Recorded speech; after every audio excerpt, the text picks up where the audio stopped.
Hey guys, and welcome to a new video. I'm here to do the mid-year book freakout tag.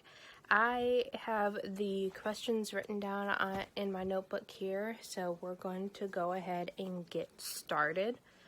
The first question being the best book that you've read so far, and that would probably be House of Sky and Breath by Sarah J. Maas. I had pre-ordered this book.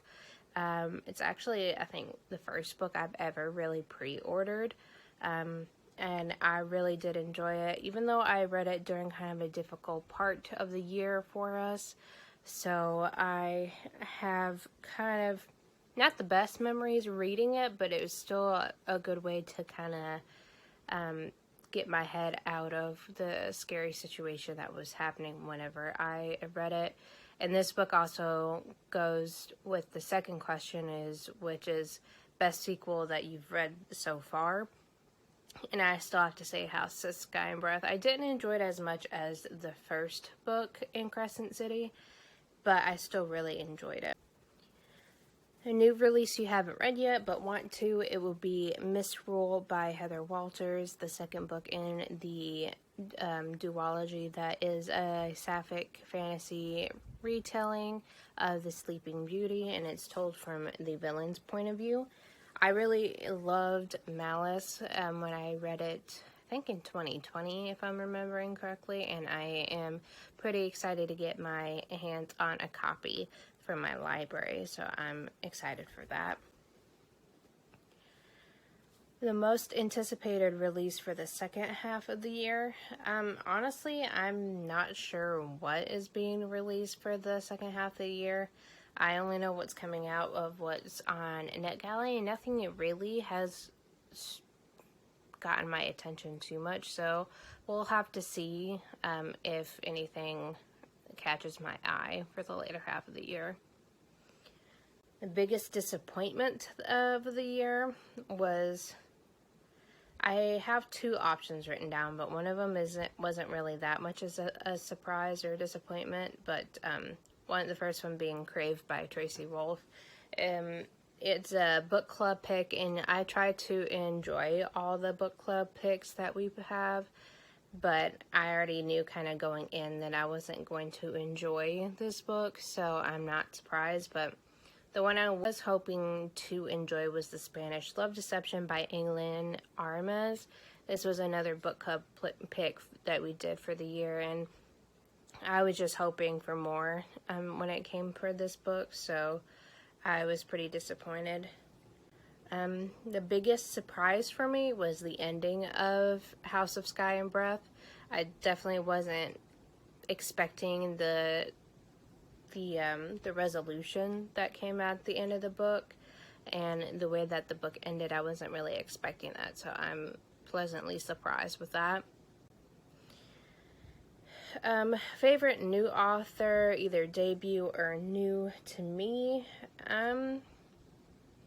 Honestly, I don't know author currently that comes to mind that's a new favorite author to me. I'm really picky when it comes to what I declare as like favorites, so I'm not too sure.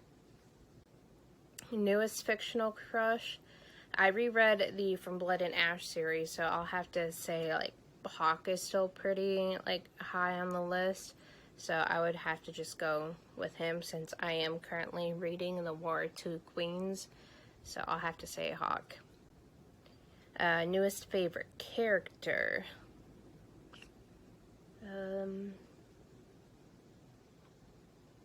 Gosh, I'm not sure. I think last year, I might have said Bryce, and I would still have to say Bryce from Crescent City is a favorite character of mine. I don't think I have a new favorite character. A book that made me cry. I don't tend to cry at books very often, or hardly at all, so there hasn't been a book that has made me cry recently. A book that has made me happy, The Tea Dragon Festival by Kate O'Neill, or Katie O'Neill, I think that's the author. those are really cute middle grade graphic novels about little tea dragons, and the artwork is so beautiful you can't help but have a smile on your face with that one. So I have to say that. The most beautiful book that you bought so far this year or have received, that is House of Sky and Breath. That's definitely the prettiest book that I bought this year. What books do you need to read by the end of the year? Honestly, really all the book club books. I'm still slacking on. I need to read Loveless by Alice Oseman. I would like to get to Miss Rule by the end of the year. And try to catch up on my NetGalley books. Honestly, I've been really behind on my NetGalley books, so I would really love to get a hold of those. But yeah, those are all my answers for the mid-year book freakout tag. Let me know in the comments below what your answers to these questions are, and give me a thumbs up if you enjoyed this video, and hit subscribe to keep up to date with any new videos that I come up with in the future. And I'll see you guys in the next video. Bye guys.